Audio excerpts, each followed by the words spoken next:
सरस्वती नमस्तुभ्यं वरदे कामरूपिणी विद्यारंभं करिष्यामि सिद्धिर्भवतु मे सदा।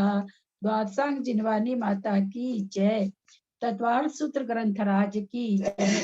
सर्वार्थ सिद्धि ग्रंथराज की जय। उमा स्वामी आचार्य की जय। पूज्य पादाचार्य की जय। फूलचंद सिद्धांत शास्त्री की जय। ढाई दीप में विराजमान सभी आचार्य उपाध्याय सर्व साधु के चरणों में नमोस्तु नमोस्तु नमोस्तु। सभी आरिका माता जी के चरणों में बंदामी बंदामी बंदामी।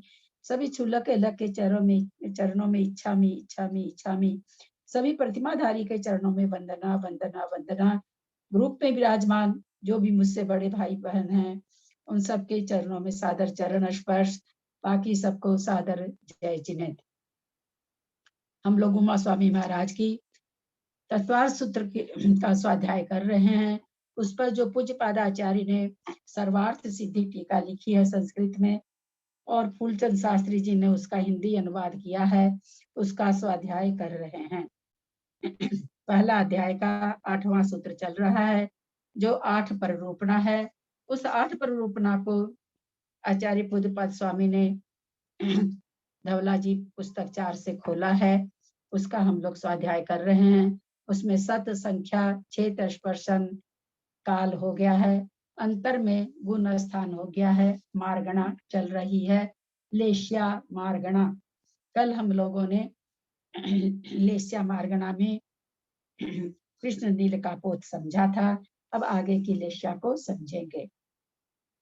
मोक्ष मार्ग से नेतारम भेत्तारम कर्म भूभृताम ज्ञातारम विश्व तत्वानाम वंदे तदगुण लब्धये। सम्यक दर्शन ज्ञान चारित्राणि मोक्ष मार्ग तत्वार्थ सर्धानम सम्यक दर्शनम तन्निसर्गादधिगमाद्वा जीवा जीवाश्रव बंध संवर निर्जरा मोक्षास्तत्वम नाम स्थापना द्रव्य भाव तस्तन्यासः प्रमाणय रधिगमः निर्देश स्वामित्व साधनाधिकरण स्थिति विधानतः सत्संख्या क्षेत्र स्पर्शन कालांतर भावाल्प बहुत्वेश्च। लेश्या की संस्कृत हो चुकी थी, हिंदी का प्रकरण पढ़ रहे हैं। पीत पद्म लेश्या वाले मिथ्या दृष्टि और असंयत सम्यक दृष्टि का नाना जीवों की अपेक्षा अंतर नहीं है, क्योंकि मिथ्या दृष्टि जीव भी हमेशा पाए जाते हैं और असंयत सम्यक दृष्टि जीव भी लोक में, तीनों लोक में ऐसा कभी नहीं होता कि चौथा गुण स्थानवर्ती कोई जीव नहीं पाया जाए अथवा मिथ्या दृष्टि जीव कोई नहीं पाया जाए, हमेशा पाते हैं।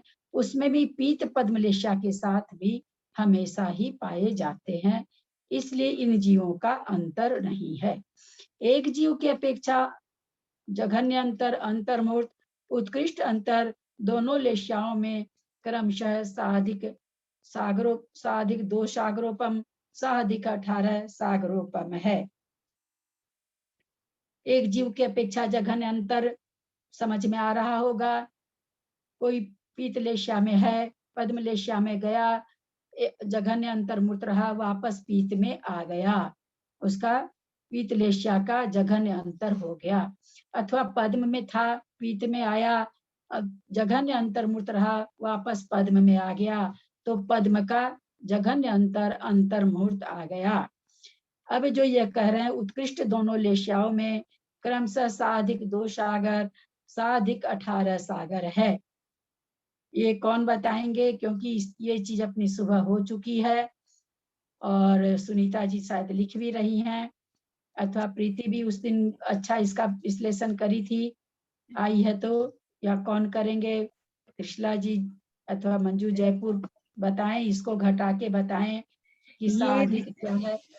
और सा अधिक का जितना वर्णन सत्संख्या में बताया गया था, अगर याद है साधिक तो से दीदी, साधिक से मतलब घातायुष की अपेक्षा से घटेगा ही।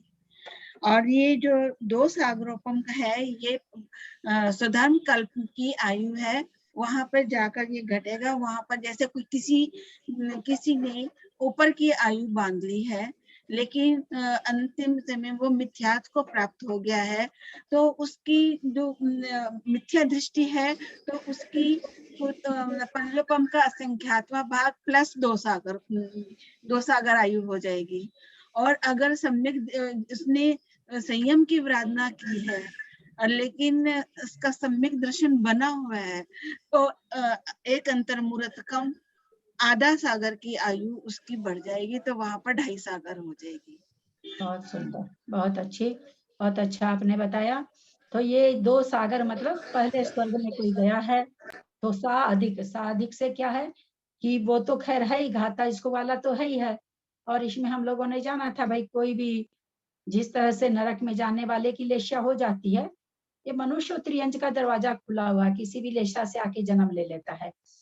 नारकी में भी तीनों लेशाओं के साथ ही जहां जा रहा होगा वहां उसको वो लेशा प्राप्त करनी ही पड़ेगी।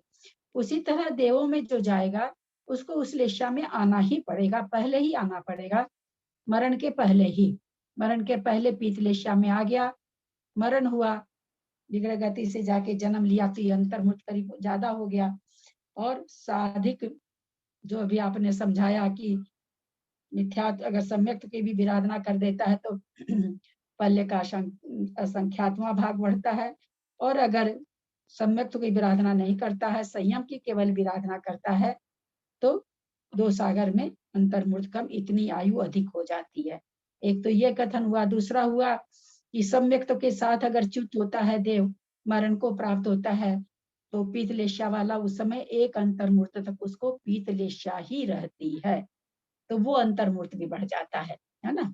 और अगर मिथ्यात्व के साथ देव मरण करता है, तो मरण करते ही उसकी लेशा नियम से बदल जाती, मरण होते ही जैसे मरण हुआ लेशा बदल गई, अगर मिथ्या दृष्टि देव है तो। ये हमने सिद्धांत उस दिन जाना था। उसी तरह साधिक 18 सागर कहाँ की आयु है?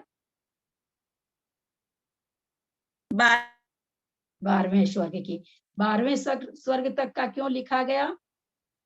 क्योंकि कोई घातायुष्क जो है कि जीव 12वें स्वर्ग तक ही पाया जाता है, उसके आगे नहीं जाएगा।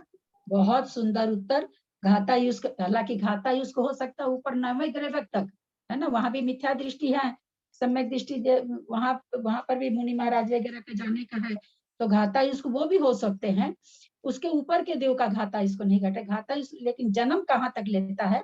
तो 12वें स्वर्ग तक। और ये नीचे भवंतरिक में भी जाता है, मतलब भवंतरिक से लेके 12वें स्वर्ग तक ही घातायुष्क का उपपाद होता है। बहुत सुंदर उत्तर आपका। चलते हैं आगे, किसी को नहीं समझ में आया हो तो पूछ सकते हैं। साधन सम्यक दृष्टि सम्यक मिथ्या दृष्टि का नाना जीवों की अपेक्षा अंतर ओघ के समान है, और एक जीव की अपेक्षा लगता जी मुझे वो लेशिया समझ में नहीं आई आपने जो बोली अभी एक बार। और घातायुष्क का ठीक से बताइए ना। घातायुष्क का जो आप उससे ऊपर के स्वर्ग में वहां तक जन्म ले सकता है, पर 12वें स्वर्ग तक के बाद नहीं ले सकता, क्या मतलब हुआ इसका? आप लोग भूल गए, हम लोग तो कर्णन योग में बहुत अच्छी तरह पढ़े थे, ध्यान से उतर जाती है बात। पीतलेशा वाला देव पहले दूसरे स्वर्ग तक ही जन्मता है, भवंतरिक में है, और पीतलेशा कहाँ? पहले दूसरे स्वर्ग में है। वहां आयु कितनी है? 2 सागर की। यहाँ क्या बताए कि एक जीव के की अपेक्षा उत्कृष्ट अंतर दोनों लेश्याओं में साधिक 2 सागरोपम, साधिक 18 सागरोपम। तो वहां तो आयु तो 2 सागर की है, साधिक साधिक होने का कारण क्या हो गया? एक तो मरने के पहले अंतर्मूर्त वही लेशा हो गई, एक अगर सम्यक दृष्टि देव है तो मरने के बाद भी अंतर्मूर्त हो गया, तो 2 अंतर्मूर्त तो ये हो जाता है। अब उसके बाद साधिक का मतलब यहाँ पर कोई भी देव, कोई भी मनुष्य जो संयम के साथ था, ऊपर के देवों की आयु बांधा था, 14वें स्वर की, 15वें स्वर की, अथवा 8वें स्वर की, 9वें, किसी भी स्वर की, ऊपर के स्वर्गों की आयु बांधा था। उसमें ऐसा नियम है, अगर कोई सम्यक्त की विराधना करता है तो उसको एक एक पल नहीं, एक अंतर्मूर्त आधा सागर उसको आयु ज्यादा मिल जाती है। ऐसे तो पहले दूसरे स्वर की आयु 2 सागर ही है। इसको कहते हैं घातायुष्क, माने आयु का घात कर। आपने हम बहुत बार बताया, हम लोगों को याद भी था। सही है एकदम। तो ऐसा जीव को, ऐसा जो वहां पर पहले दूसरे स्वर्ग में जाके कोई जीव जन्मेगा, उसकी आयु वहां के 2 सागर से अधिक होगी, 2.5 सागर। अगर किसी ने सम्यक की भी विराधना कर दी, मिथ्याई दृष्टि हो गया, इतने उसके परिणाम संक्लेशित हो गए, तो जाएगा तो वैमानिक देवों में। वैमानिक देव की आयु है, जाएगा वैमानिक देवों में ही, लेकिन कहे कि उसकी आयु कितनी बढ़ेगी, पल्ले की असंख्यात में भाग प्रमाण बढ़ेगी। ऐसा दोनों का नियम है, तो वो उतनी ज्यादा हो गई। 2 अंतर्मूर्त तो ये हो गई, 2 सागर वो हो गई, और घाता उसको होने से इतनी और अधिक हो गई। तो इस तरह से यहाँ पर 18 सागर क्यों लिखा, क्योंकि घाता उसको 12वें स्वर्ग तक ही जन्मते हैं। 13वें 14वें स्वर्ग में घाता उसको नहीं जन्मते हैं, मतलब देवों का उत्पाद नहीं होता है। घाता उसको देव 12वें स्वर्ग तक ही पैदा होते हैं, उसके ऊपर के स्वर्गों में घाता उसको देव पैदा नहीं होते हैं। इसलिए उन्होंने 12वें स्वर्ग की आयु दिया और पहले दूसरे स्वर्ग की दिया। क्योंकि एक जगह पीतलेस्या है और 12वें स्वर्ग में पद्मलेस्या पाई जाती है, तो इसलिए पीत और पद्मलेस्या के हिसाब से उन्होंने बता दिया। इसके आगे शुक्ल लेस्या है। यानी दीदी घात उत्पन्न होने आयुष्क की में, घात आयुष्क में आधा सागर आयु बढ़ती है ना? नहीं, अगर संयम की भी आराधना केवल किया तो आधा सागर बढ़ेगी, अंतर्मूर्त कम आधा सागर। और अगर उसने सम्यक की भी आराधना कर दी तो फिर पल्ले का संख्यात्मा भाग प्रमाण बढ़ेगी। पर एक बार तो सम्यक प्राप्त कर लिया ना। हाँ, सम्यक प्राप्त किया, मुनि बन गया, मुनि बन के उसने क्या किया, 16वें स्वर्ग की आयु बांध ली। अथवा मुनि बन करके उसने कहाँ की आयु बांध ली, 9वें ग्रेवक की बांध ली, 31 सागर की बांध ली।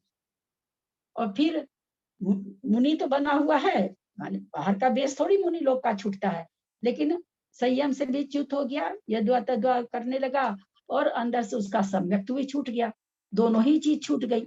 तो वो आकर के मतलब घाता इसका कितनी आयु घात करेगा वो अलग बात है, लेकिन जहां की भी आयु पाएगा, इस पहले दूसरे स्वर्ग से लेके 12वें स्वर्ग तक जहां भी वो जन्मेगा, जिसमें भी जन्मेगा, यहाँ लेस्या से कथन कर रहे हैं कि पीतलेस्या में अगर कोई जन्मा तो पीतलेस्या पहले दूसरे स्वर्ग में है, और भवंत्रिक में है, तो पीतलेस्या में जन्मा तो वहां की 2 सागर आयु है, तो वहां पर अगर सम्यक्त की भी विराधना कर लिया तो पल्ले के असंख्यात्मा भाग आयु उसकी बढ़ेगी।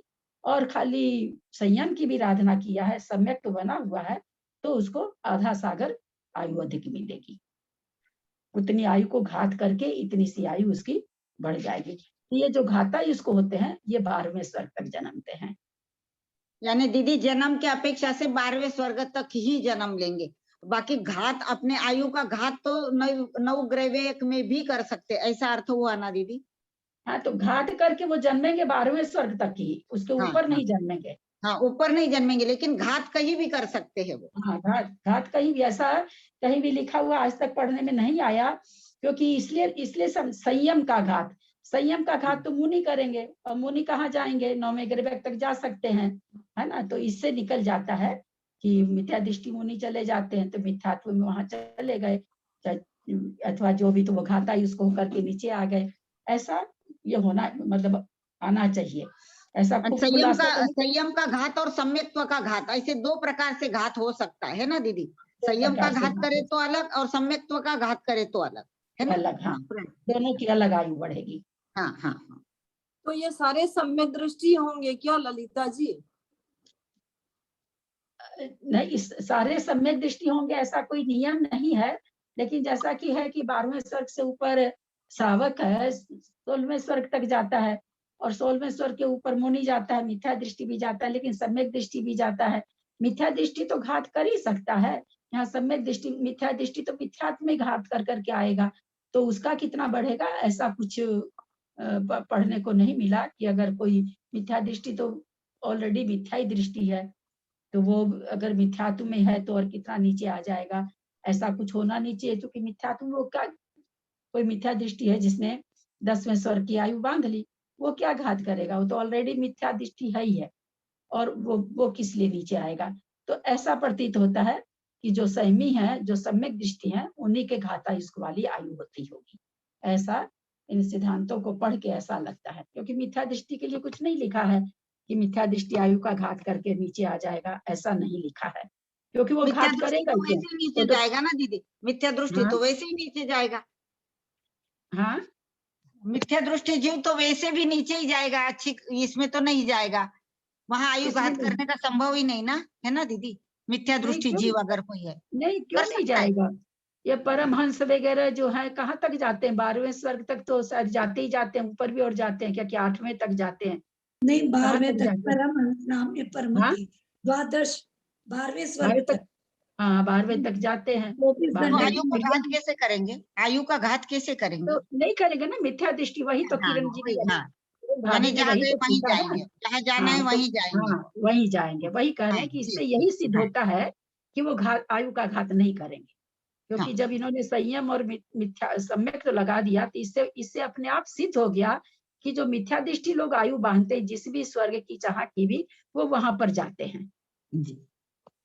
मतलब जाना चाहिए उनका, कि वो क्या घात करेंगे, क्या ची करके घात करेंगे। और ऐसा कुछ पढ़ने में आया नहीं है कि भाई बहुत संकलेश परिणाम मरते समय हो गया हो, ऐसा कुछ अपने लोग चल रहे हैं। आगे इसमें आएगा, जब देवों का वर्णन आएगा तो उसमें घाटा उसको आएगा विस्तार से वर्णन, वहां हो सकता है अपने को कुछ मिल जाए, तो नहीं कर सकते हैं, इतना याद भी नहीं रहता है, जबकि पढ़ा चुके हैं सब कुछ, लेकिन नहीं ध्यान रहता है इतना, होना भाभी नहीं चाहिए देव- लेकिन भाभी हो देवों भी में सकता। संयम का क्या घात होगा। देवों में देवों में समदृष्टि संयम का घात नहीं हुआ, मनुष्य में संयम का घात हुआ, देव में काहे का संयम का घात यही तो होगा। मैं कह रही हूँ, देव में तो कुछ हुआ ही नहीं। अच्छा, जो नहीं पहले तो आयु बांधी थी, पहले जो संयम में आयु बांधी, संयम का घात हुआ, फिर आयु कम हो गई उनकी, वो घातायुक्त में हो गई, हाँ है ना। हाँ, संयम तो मनुष्य में रहेगा ना, मनुष्य में आयु, देव में रहते हुए देव की आयु थोड़ी बांधेगा, मनुष्य में रह के तो देव आयु बांधेगा, देव को देव आयु तो बांधता नहीं है, मनुष्य या त्रियंची बांधते हैं ना। तो मनुष्य था, संयमी था, मुनि महाराज था, ऊपर के स्वर्गों की आयु बांधा, संयम से च्युत हो गया, सम्यक से भी च्युत हो गया, तो 2 प्रकार की विवक्षा आती है इसमें, आंटी जी, समझ में। हाँ आंटी जी 11वें गुणस्थान में काल क्षय और आयु क्षय के कारण नीचे आते हैं ना, मिथ्या दृष्टि जी। मिथ्या दृष्टि आप क्यों बोलते हैं भाई, काल हाँ, क्षय और जो भी समय नहीं 11वें आप, गुणस्थान में, हाँ 11वें गुणस्थान के आगे तो कोई जा नहीं सकता है। 11 हाँ ठीक है, गुणस्थान में काल क्षय हाँ और आयु क्षय का नीचे ही आएगा। हाँ तो नीचे आएगा ना, तो मिथ्या तुम में आप क्यों भेज रही हैं, मरण हुआ तो मरण तो 11वें में हो गया, मरते ही चौथा हो गया, हाँ, और और समय खत्म हो गया, अब जाएंगे। अंतर्मुक्त समय था, समय खत्म हो गया, अब वो अपने परिणामों को कहाँ संभाल लेते हैं, 7वें में संभालते हैं कि 6ठे में संभालते हैं, या छाई क्या नाम है सो द्वितीय उपशम से चढ़े हैं कि छाई होकर के उपशम चढ़े हैं, छाई को होकर के उपशम चढ़े हैं तो कितना भी गिरेंगे तो चौथे, जाएंगे नहीं, हाँ छाई का अगर तब होगा तो 10 से तलांग लहा के 12 में चला जाएंगे। नहीं लग और जाए। और उपशम श्रेणी 2 प्रकार के जीव मानते हैं, एक छाई सम्यक दृष्टि भी मानते हैं उपशम श्रेणी, है ना, और द्वितीय उपशम वाले भी उपशम श्रेणी मानते हैं, दोनों मानते हैं। उपशम श्रेणी वाले कदाचित गिरते गिरते नीचे भी आ सकते हैं, और जो छाई सम्यक दृष्टि उपशम श्रेणी चढ़ते हैं वो कितना भी गिरेंगे तो चौथे से नीचे नहीं आएंगे। आ गया, समझ में आ गया। ठीक है, किरण भाभी समझ गए क्या आप। हाँ, वो तो समझ गया, पहले वाला याद आया, पर ये मेरे को इसमें ये समझ में आया कि जो ऊपर वाले स्वर्ग की जो आयु बांधेंगे कोई, तो वो तो घातायुष का उनका वो परिणाम बनेगा, पर कैसे कोई मिथ्या दृष्टि भी बिना घातायुष के भी 12वें स्वर्ग तक तो जन्म उनका हो ही सकता है ना। हाँ होता है, वही कह रहे हैं कि हाँ 12वें स्वर्ग तक का जन्म तो होता है। इनकी जो आयु बंधी, जिसकी आयु सम्यक और संयम के कारण बंधी हो, और वो चीज जब छूट जाएगी तो उसको पनिशमेंट मिलेगा। जो ऑलरेडी मिथ्या दृष्टि है उसको क्या पनिशमेंट मिलेगा, वो तो मिथ्यात्व में बांधा ना। और हाँ अगर मिथ्या दृष्टि के भी संक्लेश परिणामों से आयु घटती है क्या, ऐसा अपना जब चौथा अध्याय आएगा तो अपने उस समय देखेंगे, उसमें आएगा विवेचन। अभी लेकिन यही मान के चले अपने लोग जो अपने सामने में है कि सम्यक की विराधना होने से, संयम की विराधना होने से घातायुष्क होता है। अभी हमको अपने लोग को 2 चीज मिली हुई है तो अपने 2 चीज का ही करें, तीसरा हाँ। नियम कहीं मिलेगा तो फिर देखेंगे अपने लोग। और किसी को कुछ पूछना है? आगे चलें। लेशिया का थोड़ा समझना चाहिए बढ़िया से, बिल्कुल याद भी हो जाना चाहिए, क्योंकि समझने की देरी है, बाकी याद होने में देरी नहीं है। दीदी अभी आपने बताया कि उपशम श्रेणी भी दो तरह से होती है, शायिक भी होती है, उपशम की तो है ही, तो शायिक के कैसे? छायिक भी होती नहीं बोले मैंने, छायिक सम्यक दृष्टि भी उपशम श्रेणी मानता है। वो कैसे? छायिक सम्यक दृष्टि है और 7वें से 8वें गुण स्थान में चला गया, उपशम श्रेणी मान रहा, ऐसा परिणाम उसका नहीं होता है। उपशम श्रेणी उसकी कहलाएगी, उसकी द्वितीय उपशम श्रेणी नहीं कहलाएगी। द्वितीय उपशम श्रेणी उसकी कहलाती है जो दर्शन मोहनी की 3 प्रकृतियों को उपशम करता है, क्योंकि प्रथम उपशम में भी वही काम होता है, तो द्वितीय उपशम में भी वही काम हो रहा है, तब इसलिए उसको द्वितीय उपशम कहते हैं। वास्तव में द्वितीय उपशम किसको कहते हैं? जो दर्शन मोहनी की 3 प्रकृति को उपशम करते हुए चढ़ता है। और जो एक कहलाती है द्वितीय उपशम, एक कहलाता है उपशम श्रेणी। द्वितीय उपशम करके उपशम श्रेणी, एक उपशम श्रेणी। तो उपशम श्रेणी जो खाली कही जा रही है, तो छायिक से भी चढ़ सकता है, द्वितीय उपशम के द्वारा भी चढ़ सकता है। आगे परिणाम उसके इतने बढ़िया नहीं हो पा रहे हैं कि प्रकृतियों का क्षय करके आगे बढ़े, तो उपशम करते हुए आगे बढ़ रहा है। यानी दीदी उसने 4 प्रकृतियों का तो क्षय कर लिया, लेकिन जो 21 प्रकृतियां थी उसका वो क्षय नहीं कर पाया, इसलिए उपशम श्रेणी चढ़ा, ऐसा देंगे ना? हाँ, मेन तो वही है ना, 4 प्रकृति तो अनंतानुबंधी का तो ऐसा है कि वो 20 संयोजन हो जाती है। और उसमें भी आप लोग को हम बता रखे हैं कि दो मत है। एक आचार्य कहते हैं नहीं, अनंतानुबंधी का भी उपशम करके ही चढ़ता, 28 प्रकृति की सत्ता कहते हैं वो। और कुछ आचार्य 24 प्रकृति की सत्ता कहते हैं 11वें गुण स्थान में, दर्शन मोहनी की और चारित्र मोहनी की। तो 2 तरह का मत है, अपने को समझने के लिए दोनों मत जानना चाहिए। अनंतानुबंधी की 20 संयोजन करके दर्शन मोहनी का उपशम करते हुए उपशम श्रेणी चढ़ रहा है, अथवा अनंतानुबंधी वगैरह को भी दबाते हुए उपशम करते हुए चढ़ रहा है। दोनों तरह से चढ़ सकता है। जो अनंतानुबंधी को भी दबाते हुए चढ़ता है उसके 28 प्रकृति की सत्ता बनी रहती है, जो अनंतानुबंधी का 20 संयोजन करके चढ़ता है उसके 24 प्रकृति की सत्ता रहती है। ठीक है, समझ में आया? आंटी जी एक बात और क्लियर कीजिए ना। दीदी समझ में आ गया। 11वें गुण स्थान में छायिक सम्यक दृष्टि तो नहीं चढ़ता है ना? हाँ, 11वें गुण स्थान में छायिक सम्यक दृष्टि चढ़ता है क्या? हाँ, क्यों नहीं चढ़ेगा बेटा, चढ़ेगा ना एकदम से। पुष्पा जी, ये कौन कहा नहीं चढ़ता? छायिक सम्यक दृष्टि तो सम्यक दर्शन तो उसने प्राप्त कर लिया। छायिक दर्शन मोहनी की 3 प्रकृतियों को खत्म कर दिया।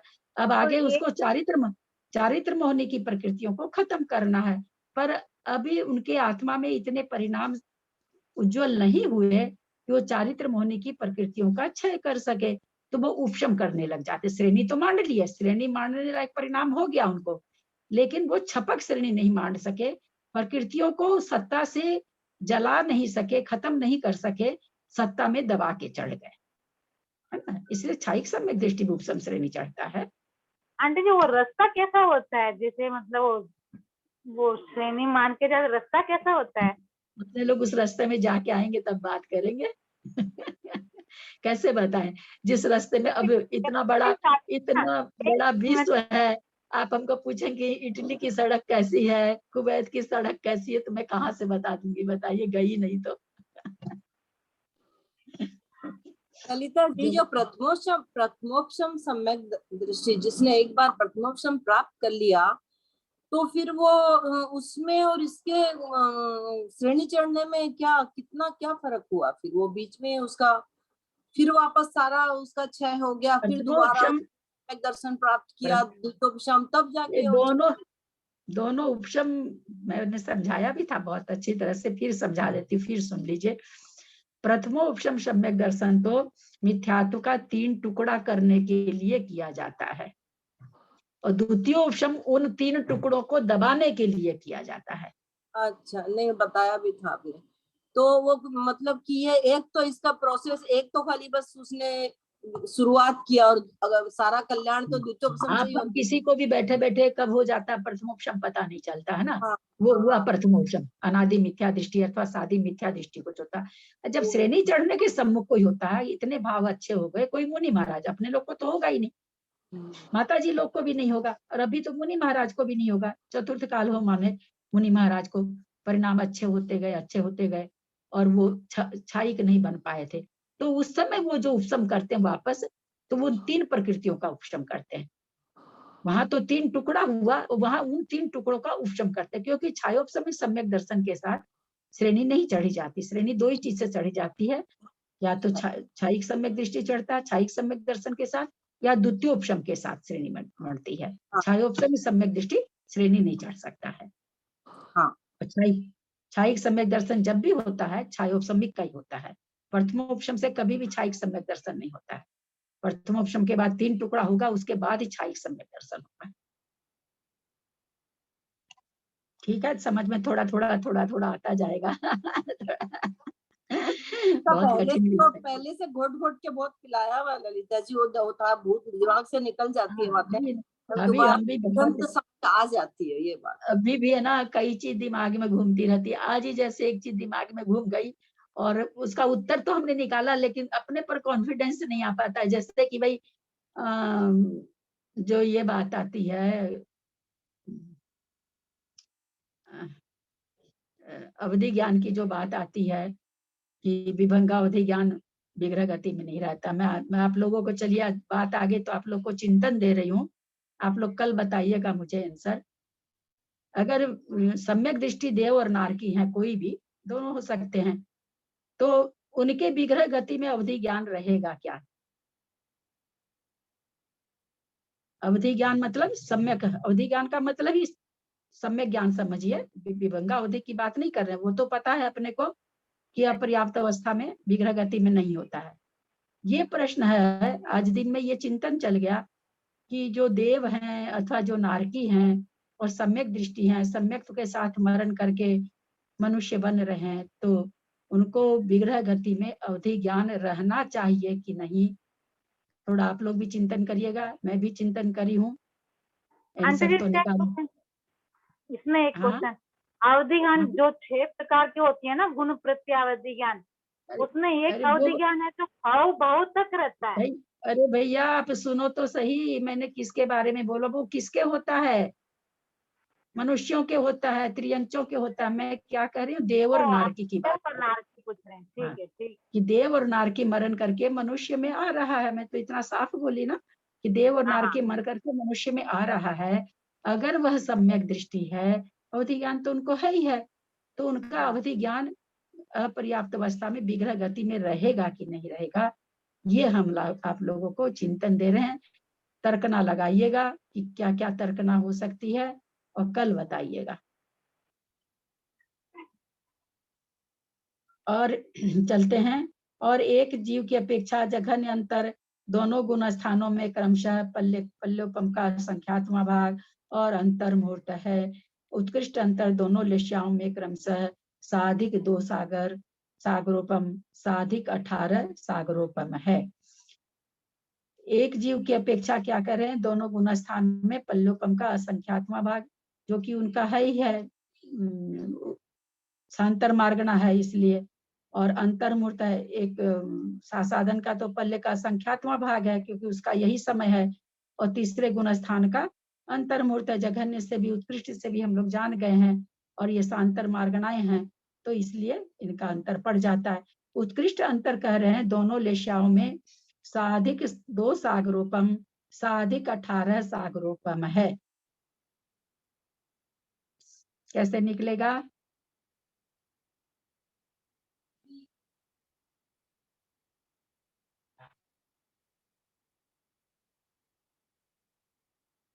जो अभी सुनीता जी ने बताया वही होगा। हाँ वही होगा। कोई पीतलेशा के साथ जन्मा, पूरा 2 सागर अधिक जो भी उसको आयु मिली पीतलेशा में रहा, मरते ही लेशा उसकी क्या नाम से चेंज हो गई। तो उसी तरह से 18 सागर वाली घटेगी, क्योंकि वहीं तक साधिक है इसलिए वहां तक का लिखा गया है। बहुत अच्छा। संयता संयत, प्रमत संयत, अप्रमत संयत नाना जीव और एक जीव की अपेक्षा अंतर नहीं है। ये गुणस्थान हमेशा पाए जाते हैं। 5 लेश्या जानी हमने, अब शुक्ल लेश्या की बात आ रही है।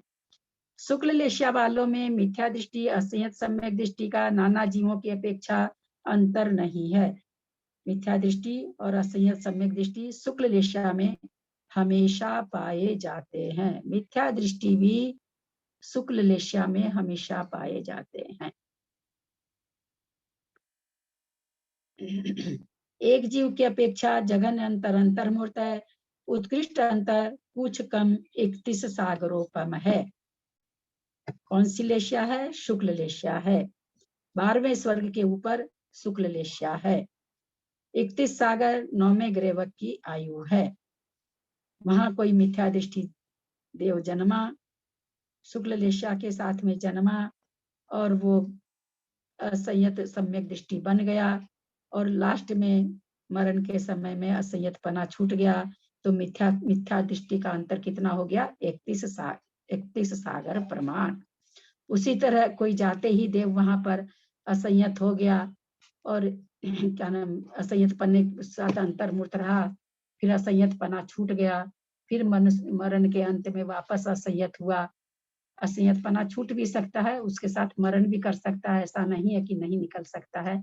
तो असंयत पने का भी उत्कृष्ट अंतर 31 सागर कुछ कम, क्योंकि जाके वहां पर असंयत पना को प्राप्त कर रहा है तो कुछ कम इस तरह से 31 सागर प्रमाण हो जाएगा। सासाधन सम्यक दृष्टि सम्यक मिथ्या दृष्टि का नाना जीवों की अपेक्षा अंतर ओघ के समान है। ये याद हो गया होगा सबको, मुझे बोलने की जरूरत नहीं होनी चाहिए। और एक जीव की अपेक्षा जघन्य अंतर क्रमशः पल्लोपम का संख्यात्मक भाग और अंतर मुहूर्त है। वही कथन चल रहा है जो सब में आ रहा है। उत्कृष्ट अंतर कुछ कम 31 सागरोपम है। कुछ कम 31 सागरोपम है। किसका? शासादन का और सम्यक मिथ्या दृष्टि का। कोई देव 9वें ग्रेवक में जन्म लिया, जाते ही वहां पर 28 प्रकृति की सत्ता के साथ भी गया। वहां जाके 28 प्रकृति प्रथमोपशम 28 प्रकृति की सत्ता के साथ वहां जाके प्रथमोपशम किया। सासाधन के लिए तो वहां जाके प्रथमोपशम करना पड़ेगा और सासाधन में गया, वापस मिथ्यात्व में आ गया और 31 सागर प्रमाण रहा, वापस प्रथमोपशम किया और वापस सासाधन में आ गया। तो उत्कृष्ट अंतर सासाधन गुण स्थान का 31 सागर आ गया। सम्यक मिथ्या दृष्टि दोनों तरह से घट सकता है। 28 प्रकृति की सत्ता वाला भी जा सकता है और वहां पर जाकर के परिणामों की विशुद्धि से मिश्र गुण स्थान को प्राप्त किया। अंतर्मूर्त में उससे निकल करके मिथ्या दृष्टि बन गया और 31 सागर प्रमाण तक रहा उसमें, फिर लास्ट में वापस प्रथमोपशम करके सम्यक मिथ्यात्व को प्राप्त कर लिया। तो उत्कृष्ट अंतर 31 सागर प्रमाण आ जाएगा। संयता संयत और प्रमथ संयत का अंतर कथन पीतलेशा के समान है। संयता संयत और प्रमथ संयत का अंतर ऊपर क्या कहा था उन्होंने कि अंतर नहीं है। तो ये कहते पीतलेश क्या पढ़ गई मैं, पीतलेशा के समान। हाँ, ऊपर पीतलेशा तो आया है, ठीक है। जब पीतलेशा में उन्होंने कहा था इन दोनों गुण स्थान में अंतर नहीं है। अप्रमथ संयत नाना जीवों की अपेक्षा अंतर नहीं है। एक जीव की अपेक्षा अंतर जघन्य अंतर और उत्कृष्ट अंतर अंतर्मुहूर्त है। नीचे क्या लिखे? उपसम श्रेणी से अंतरित करावे, जघन्य और उत्कृष्ट अंतर अंतर्मुहूर्त प्राप्त करना चाहिए। अच्छा, आगे केवल शुक्ल लेशा है। मेरा चश्मा बहुत ही महंगा अक्षर है, चश्मा उतर गया, बताइए इस ग्रंथ के चलते। शुक्ल लेशा की बात है तो कह रहे हैं कि अंतर्मुहूर्त कैसे निकलेगा। शुक्ल लेशा में आप ऊपर चढ़ाइए और नीचे उतारिए वापस, तो अपने आप उसका अंतर्मुहूर्त आ जाएगा, क्योंकि सारे गुण स्थानों का मिला करके अप्रमथ संयत का अंतर। एक बार और ये चीज आई थी कि अप्रमथ संयत का अंतर निकालने के लिए आप ऊपर क्यों भेजते हैं? किसको याद है? मुझे याद है, वो इसलिए भेजते हैं क्योंकि ऊपर वालों का समय उससे संख्या गुना कम है। प्रमथ संयम से प्रमथ संयम का मतलब जगह ज्यादा टाइम है, और जबकि अप्रमथ संयम से ऊपर पहुंच के नीचे आने का समय कम है। और ज्यादा किसका है? ज्यादा अप्रमथ से प्रमथ में जाने का, प्रमथ में जाने पे ज्यादा है। हाँ, प्रमथ में रहने का संख्यात गुना ज्यादा है। किससे? कोई अप्रमथ सातिशय प्रमथ मुनि महाराज 8वां 9वां 10वां 11वां चढ़े, फिर 10वां 9वां 8वां आके अप्रमत में आए। ये काल छोटा है, कितना छोटा है? संख्यात गुना छोटा है छठे गुण स्थान से। छठे गुण स्थान, अगर 7वें गुण स्थान से छठे में भेज के वापस अगर क्या नाम है सो 7वें इसमें बुलाएं तो वो काल ज्यादा बड़ा है। एक अप्रमत से जीवों की अपेक्षा अंतर नहीं है, एक जीव एक की बार अपेक्षा वापस जघन्य बताइए, उत्कृष्ट। प्लीज, नहीं समझ आया। एक बार जब ये आया था अपने सत्संख्या में प्रश्न उठाया गया था कि आप ऊपर भेज के अंतर क्यों निकाल रहे हो? अप्रमत का तो नीचे भेजो, नीचे भेज करके ऊपर छठे, नीचे मतलब छठे में, छठे 7वें में झूलते रहते मुनि महाराज, तो आप सीधे कहो ना भाई छठे में गया है मुनि महाराज, अब वापस 7वें में आए तो अंतर आ गया।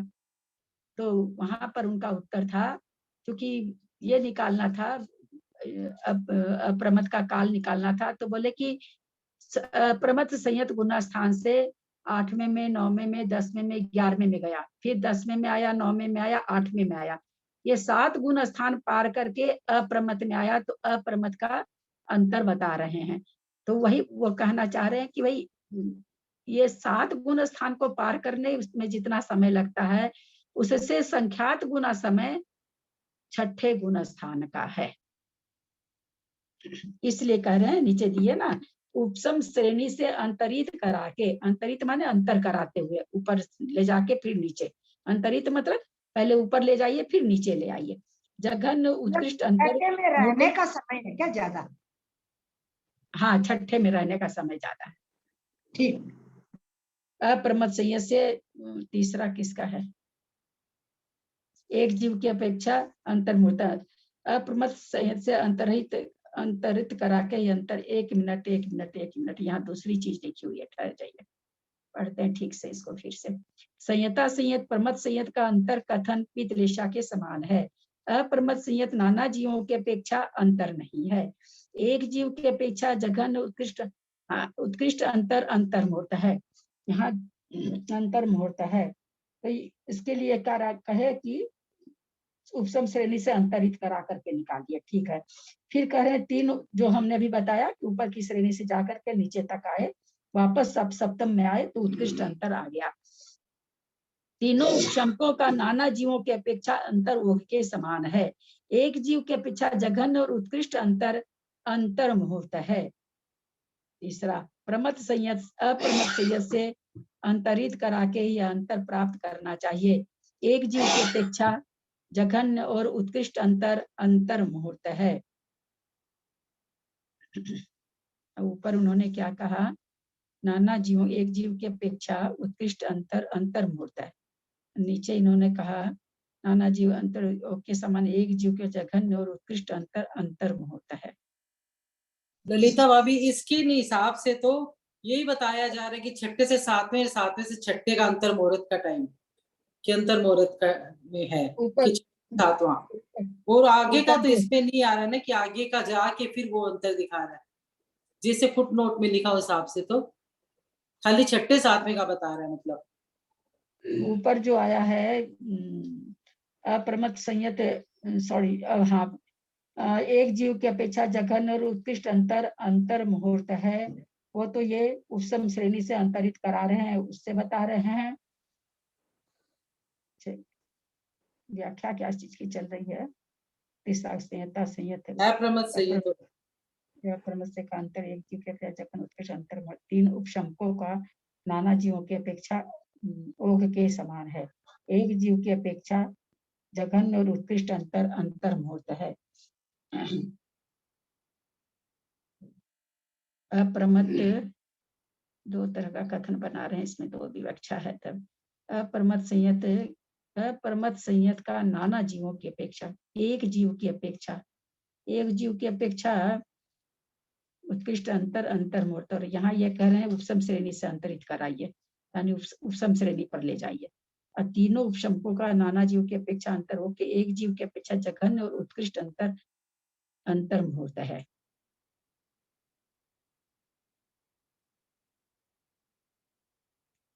कहीं हमको तो उल्टा, जैसे ऐसे लग रहा है जैसे उल्टा लिख दिया हो। ये ऐसे समग्र कथन तो मिथ्या दृष्टि और ऐसे समग्र दृष्टि का है ना। नहीं, वो चीज नहीं कहना चाह रहे। ये उपसम श्रेणी का मैं कह रही हूँ कथन तो जगह तीनों उपशमकों में इनको लिखना चाहिए। वहां ये लिख रहे हैं अप्रमत संयत से अंतरित करा करके, ऊपर आना चाहिए था अप्रमत से अंतरित करा के, वहां ये लिख दिए उपशम श्रेणी से अंतरित करा के। ये मेरे पकड़ में नहीं आ रहा, कुछ गड़बड़ मेरे ऊपर देखें पहले। अप्रमत नाना जीवन नास्ति, एक जीवन प्रति जघन्य उत्कृष्टम चांतर मुहूर्त त्रेया नाम उपशमका नाना जीवा सामान्य होते, एक जीवन प्रति जघन्य उत्कृष्ट चांतर मुहूर्त। उपशांत इसमें तो व्याख्या नहीं किया है। असंयत सम्यक दृष्टि नाना जीवों की अपेक्षा अंतर नहीं, एक जीव की अपेक्षा जघन्य और उत्कृष्ट अंतर अंतर मुहूर्त है। उपसम श्रेणी से अंतरित करा के जघन्य और उत्कृष्ट अंतर, उपसम श्रेणी से अंतरित करा के। तो ललिता भाभी सब में जब चढ़ेगा अंतर मुहूर्त तो टाइम आएगा, चाहे वो ऊपर चढ़ रहा है तो सब में तो अंतर मुहूर्त टाइम ना उपसम करते हुए नहीं। उपसम श्रेणी से अंतरित करा के, उपसम श्रेणी से अंतरित कराते जघन्य और उत्कृष्ट अंतर मुहूर्त काल प्राप्त होता है। उपसम श्रेणी से अंतरित कराने में तो उत्कृष्ट काल अंतर मुहूर्त नहीं आना चाहिए। तीनों उपशम को नाना जीवों की अपेक्षा अंतर वो के समान है। एक यहाँ जो लिखा फुटनोट को हम वही फिर समझा देते हैं, मुझे पता नहीं, मेरे को लग रहा है जैसे उल्टा लिख लिया हो सकता मेरे ही नहीं समझ में आ रहा हो। इसमें वही चीज अप्रमत तथा अप्रमत संयत नाना जीवों की अपेक्षा शुक्ल लेशा की बात है, अंतर नहीं है।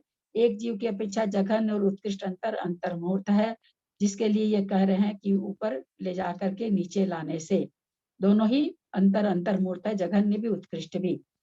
तो ऊपर से नीचे लाने में एक जैसा ही समय लग गया, तो इसलिए उत्कृष्ट और जघन्य दोनों हो गया। अच्छा, तीनों उपशमकों का एक जीव की अपेक्षा जघन्य उत्कृष्ट अंतर अंतर मुहूर्त है, एक जीव की अपेक्षा जघन्य और उत्कृष्ट अंतर अंतर मुहूर्त है। इसके लिए ये कह रहे हैं अप्रमत संयत से अंतरित करा के, यानी अप्रमत संयत से, लेकिन ये भी तो वही होगा उपसम श्रेणी से। दीदी पीछे में ना 410 नंबर पेज में परिशिष्ट है इसका, वो देख लीजिए। क्या कुछ देखते हैं, कितने नंबर पेज पर है? 410 पर 125 नंबर परिशिष्ट नंबर 125 का है ना ये, तो वो देखिए समझ में आ जाए तो। 410 में परिशिष्ट है। शुक्ल रेशा में अप्रमत से आदि का एक जीव के जगन, क्योंकि शुक्ल रेशा वाला कोई अप्रमत से उपशम श्रेणी चढ़ के, वही तो हो रहा है। देखिए उपशम श्रेणी चढ़कर अंतर को प्राप्त हुआ, सर्व जगन्य काल में लौटकर अप्रमत संयत हुआ। जो बताए वही तो है कि ऊपर चढ़ा, ऊपर चढ़ के अप्रमत में आ गया। इसी प्रकार उत्कृष्ट अंतर बोले कोई कंफ्यूज है तो उसमें देखिए आपको समाधान मिल जाए। वो दोनों चीज वही कह रहे हैं कि इसी प्रकार उत्कृष्ट अंतर भी आएगा कि ऊपर से नीचे ले आइए। इस काल में लेश्या परिवर्तन नहीं होता। शुक्ल लेश्या वाले उपशांत कषाय का जीव के प्रति अंतर में तो उपशांत कषाय ले आए। ये तो इसके लिए वही नीचे लिखी रखे ना, वो उपशम श्रेणी से अंतरित करा के जघन्य और उत्कृष्ट अंतर अंतर मुहूर्त प्राप्त होता है, दोनों ही तरह का होता है।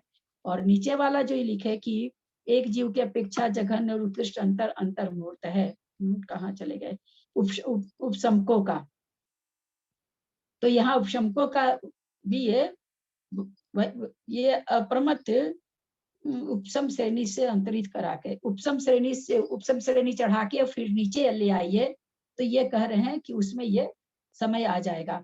अप्रमत से अंतरित करा के ये अंतर प्राप्त कराना चाहिए। यहाँ पर कह रहे हैं कि अप्रमत संयत से अंतरित कराइए, तो ये तीन उपशमकों का एक जीव की अपेक्षा जघन्य और उत्कृष्ट अंतर अंतर मुहूर्त है।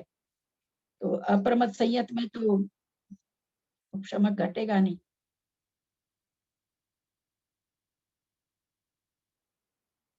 अप्रमत्त से प्रमत्त में आने से नहीं घटेगा क्या?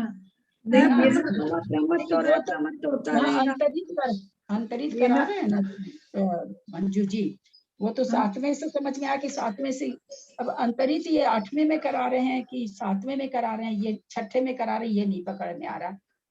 छठे में कराने से उत्कृष्ट अंतर आएगा, सातवें से छठे में कराएंगे ना तब उत्कृष्ट अंतर आएगा। लेकिन सातवें से छठे में हम कैसे इसको घटाएं, जब उपशमक की बात है, यहाँ पर 3 उपशमक लिख रखा है, उपशमक का अंतर बता रहे हैं। तो उपशमक वाले को हम अप्रमत संयत से प्रमत संयत में कैसे ला सकते हैं, ला ही नहीं सकते हैं, उसको ऊपर ही भेजना पड़ेगा। और ऊपर जिसको भेज दिए हैं, क्लियर ही लिखा है, अप्रमत संयत उपशम श्रेणी चढ़कर अंतर को प्राप्त सर्व जगन्य काल में लौटकर अप्रमत संयत हुआ वापस। वो जो लिखा है ना, तो पहले वाले के लिए भी लिखा है, पहले वाले की चीज के लिए, उसके बाद वो ये वो पीछे जो लिखा वही कह रहे हैं ना आप। वो तो पहले वाला भी वही बैठ रहा है ना, पहले वाला जैसे दो नंबर जो फुटनोट दे रखा है उसमें भी वो उपसम श्रेणी से अंतरित करा रहे हैं, यानी ऊपर से चढ़ा के नीचे ला रहे हैं। और इसमें भी यही कह रहे हैं कि अप्रमत संयत से अंतरित करा करके ये अंतर लावे। तो इसमें इसमें भाभी लेशा परिवर्तन करा के नहीं करा रहे हैं, इसमें लेशा परिवर्तन थोड़ी कराना है, यहाँ पे लेशा में नहीं, लेशा इसमें नहीं रही है ना, लेशा का प्रकरण चल रहा है। 1 मिनट हमको इसमें देखने दीजिए।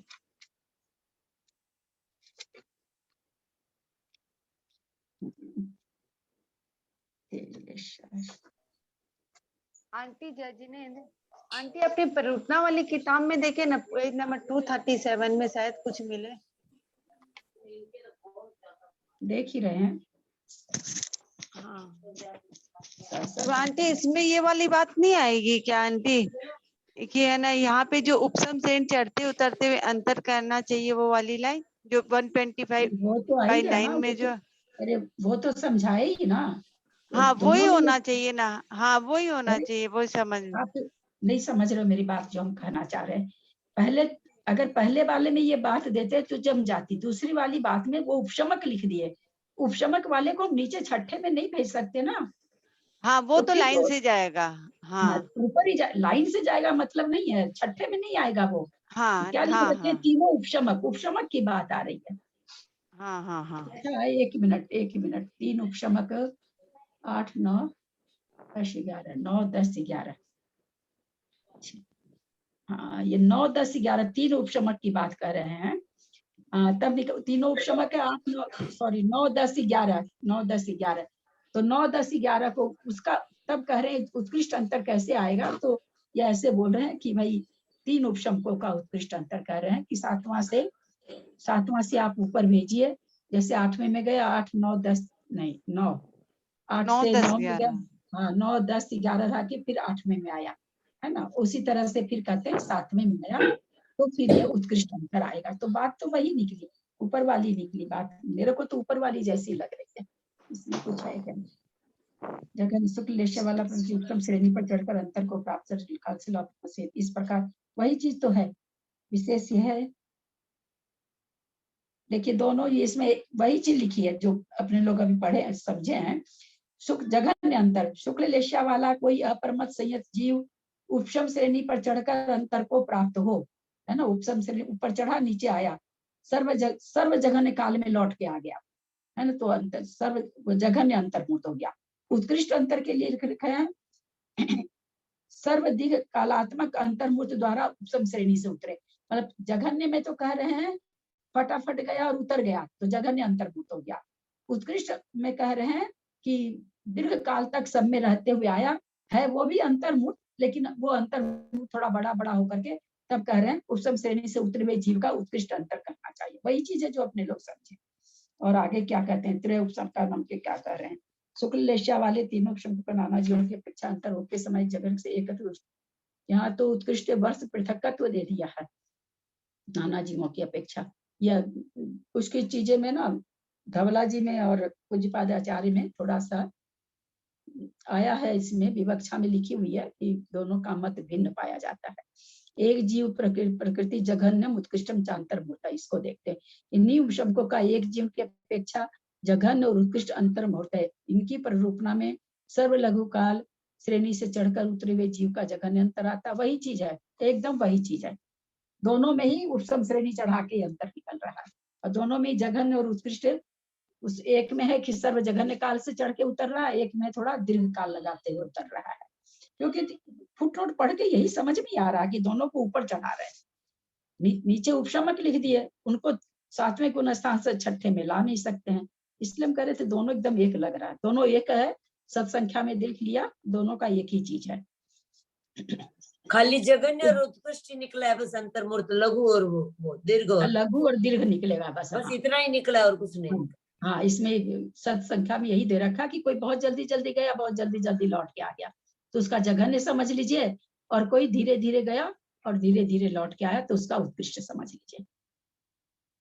क्योंकि ये पढ़ के लग ही रहा था कि दोनों एक ही चीज है। उपशांत कषाय नाना जीवों की अपेक्षा, उपशांत कषाय मतलब 11वां गुण स्थान, नाना जीवों की अपेक्षा अंतर हुक के समान है तथा एक जीव की अपेक्षा अंतर नहीं है। क्योंकि इस गुण स्थान का हम लोग पहले भी समझ चुके हैं कि कोई मान लीजिए 9 में से 10 में से 11वें में गया, और वो 11वें में रह करके और फिर वापस 10वें में आए, तो फिर वापस चढ़ के फिर 10वें में नहीं आता। ऐसा नहीं होता कि फिर वो वापस तुरंत 11वें में चला जाए और फिर तुरंत 10वें में आ जाए, इसलिए उपशांत कषाय वाले का अंतर नहीं बैठता है। चारों छपक सहयोग केवली निश्चा रहित जीवों का अंतर ओग के समान है। चारों छपक 8वां 9वां 10वां 11वां 12वां सबका अंतर्मुक्त समय है। और सहयोग केवली का हम लोग ये सोचे कि सहयोग निश्चा रहित जीवों का अंतर ओग के समान है। यहाँ अंतर ला ही क्यों रहे हैं भाई, यहाँ तो अंतर लाना ही नहीं चाहिए।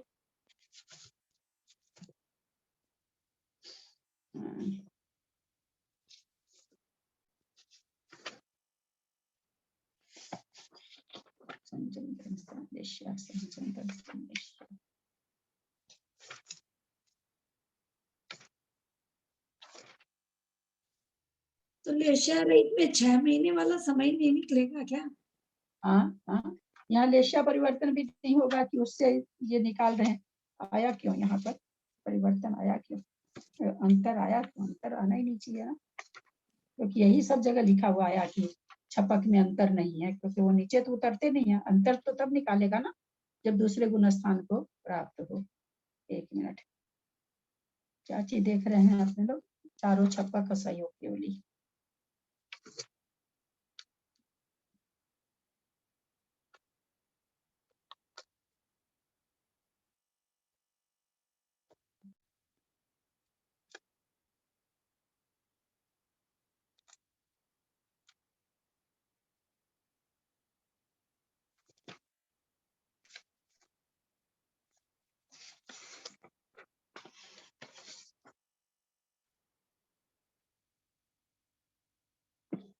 चारों ही छपक अयोग केवली नाना जीवों की अपेक्षा जघन्य अंतर एक समय है। वो तो हम लोग सब जानते ही हैं कि छपक का अधिक से अधिक 6 महीना और कम से कम 1 समय अंतर है नाना जीवों की अपेक्षा। एक जीव की अपेक्षा तो है नहीं, ऐसा तो है नहीं कि एक जीव चढ़ा एक समय के बाद फिर आके फिर चढ़ा, और उत्कर्ष से 6 मास है। नाना जीव की अपेक्षा, एक जीव की अपेक्षा अंतर नहीं है।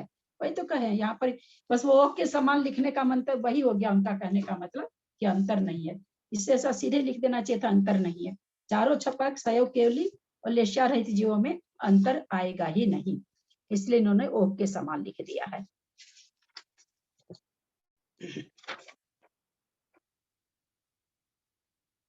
तो ये हो गया। समय है क्या, नहीं है क्या समय? चल रहने देते हैं। किसी कुछ पूछना है या लेना है थोड़ा? कषाय का एक बार वापस बताइए ना। उपशांत कषाय का आप क्या बोले? उपशांत कषाय में, उपशांत कषाय नाना जीवों की अपेक्षा अंतर ओग का समान तथा एक जीव की अपेक्षा अंतर नहीं है।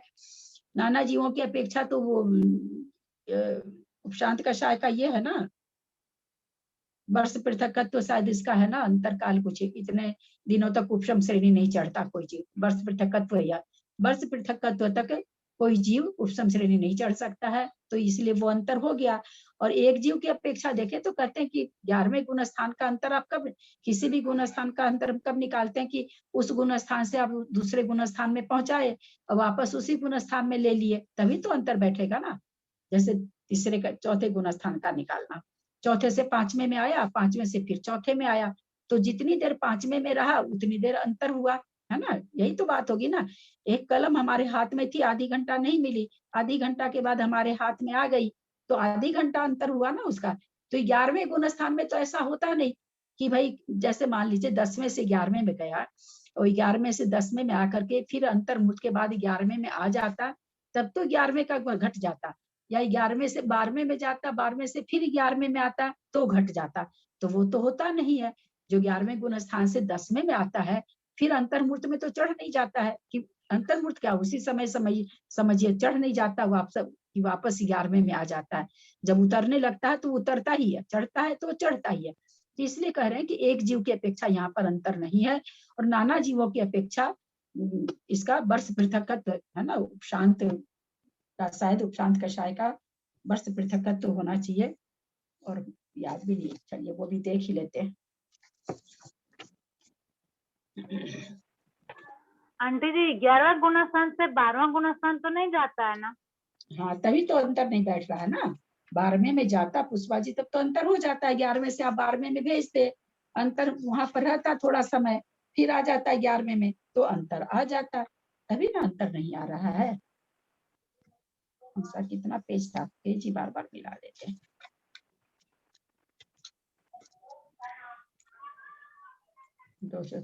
क्या देखना हम लोग को, उपशांत कषाय का नाना जीवों की अपेक्षा अंतर नहीं है।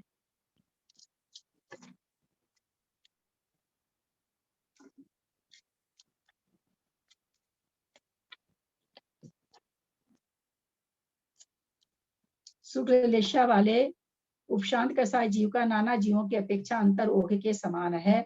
वही है जो कि जघन्य से एक समय और उत्कृष्ट से वर्ष पृथकत्व, क्योंकि यह ना सांतर मार्गना है, तो ये वर्ष पृथकत्व तक कोई उपसम श्रेणी नहीं चढ़े तो नहीं चढ़ सकता है, अथवा एक समय नहीं चढ़े तो कोई नहीं चढ़ सकता है, इसलिए वहां पर लिख दिया उन्होंने ओघ के समान है।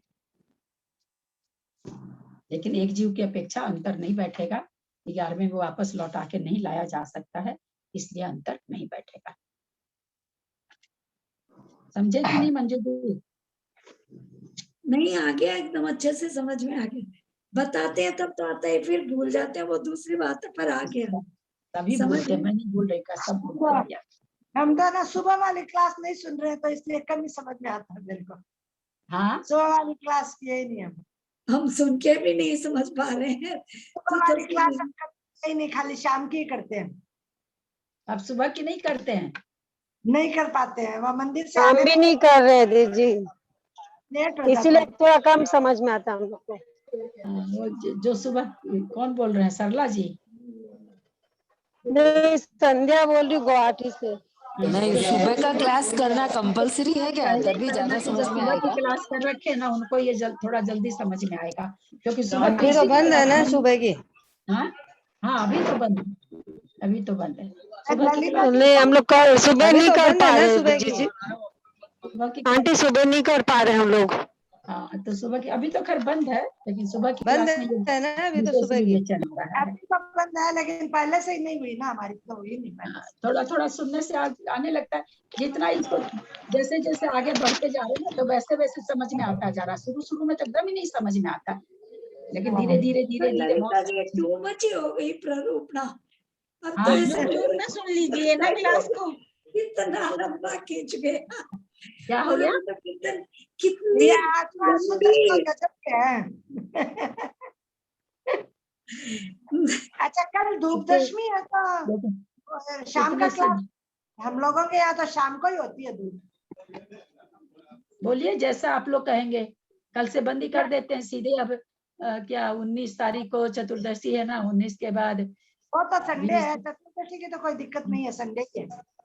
बंद क्यों वही कर कह रहे हैं अच्छा स्वाध्याय हो नहीं जाता और तो बंद मत कीजिए, खाली कल कल का ही है स्वाध्याय हो जाता है इस टाइम पूरा। फिर शनिवार को भी होगा ही नहीं। क्यों? 12 शनिवार को क्यों?